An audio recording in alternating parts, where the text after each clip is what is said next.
Hello everyone. So we are going to talk about some gods and goddesses today. So I did a couple updates on the channel. I don't know if you guys seen that, but I added two new channels to the featured channel panel on the channel, however you want to say that. So the first one I put Jackson Crawford because he has a lot of good Norse paganism information on there.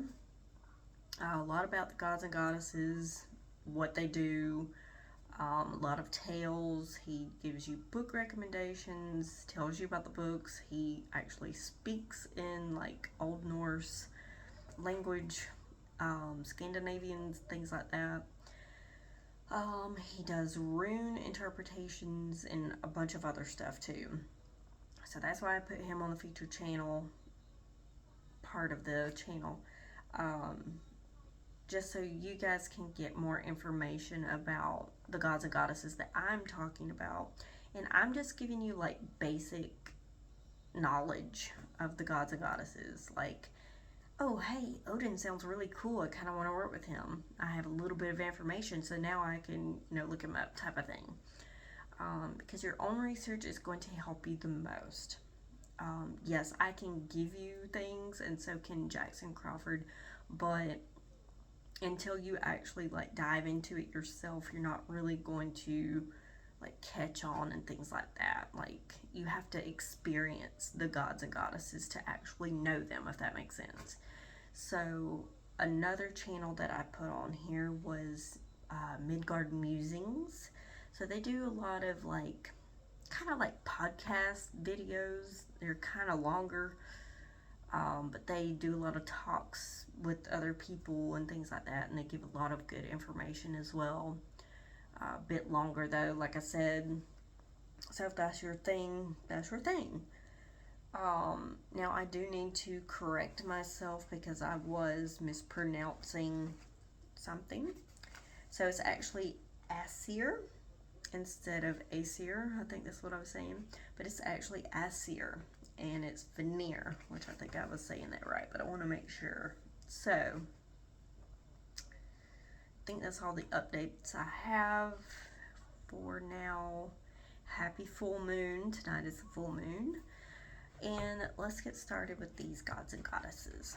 So, number one, we have, let me try to get this a little more centered.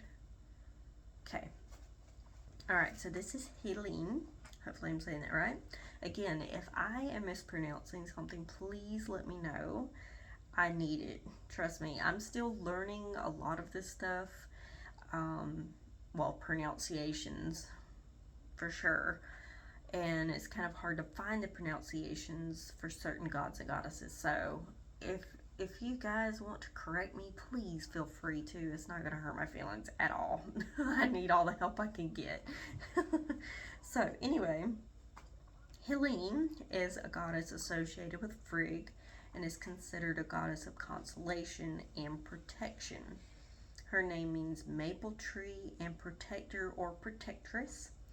She's part of the Asir tribe, and her responsibilities are consolation, giving refuge from harm, mercy, protects the innocents, fugitives, and women, and she offers solace and comfort to those in grief and eases their pain. She can be seen with a sword, shield, and a red-tailed hawk.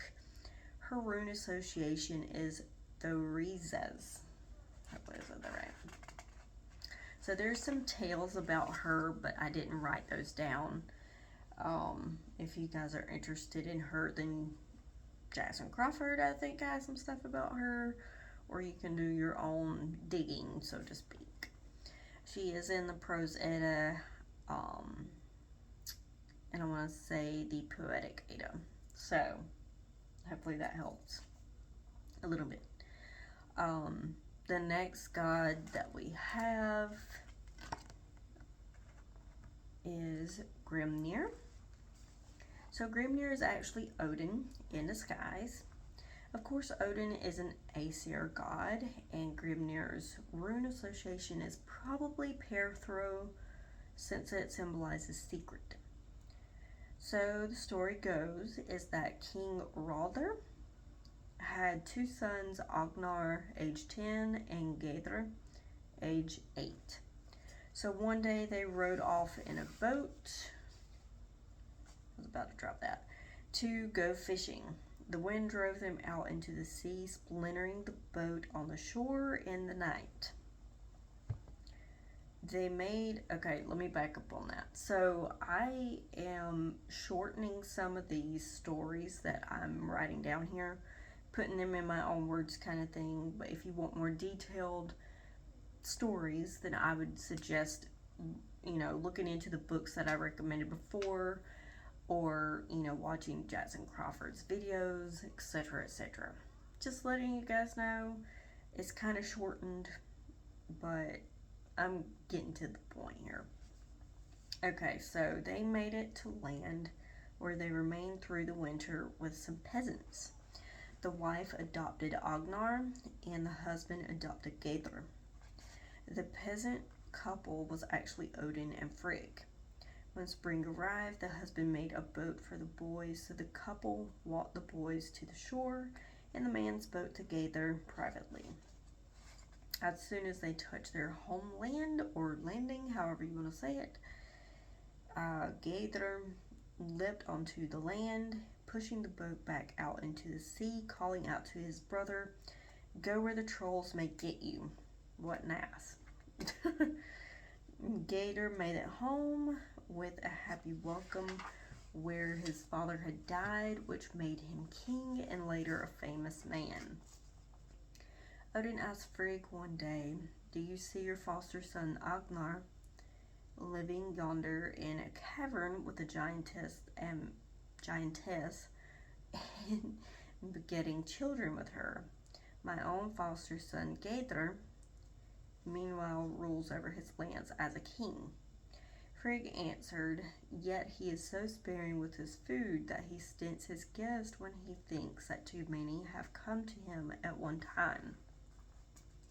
Odin declared that there could be no greater falsehood, and so they made a wager to decide the matter.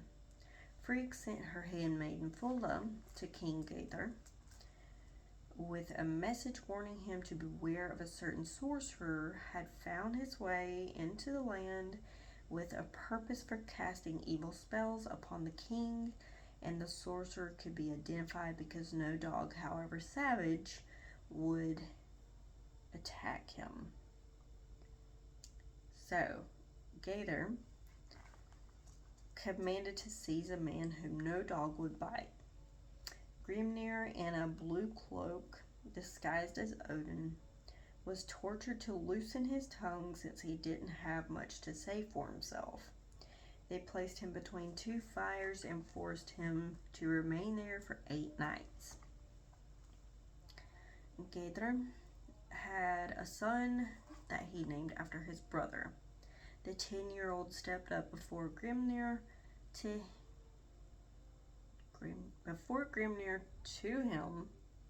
give him a drink. I was like, wait, what? I'm missing a word here. To give him a drink, saying that his father did ill in torturing a man charged of no misdeed. Grimnir drained the horn, by which time the fire had come near enough to singe his cloak.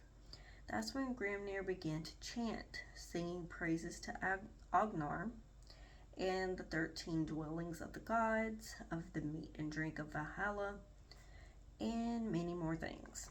At last he recounted all of his own names and gave Gaither to understand that he had played the fool and that he had forfeited the favor of Odin.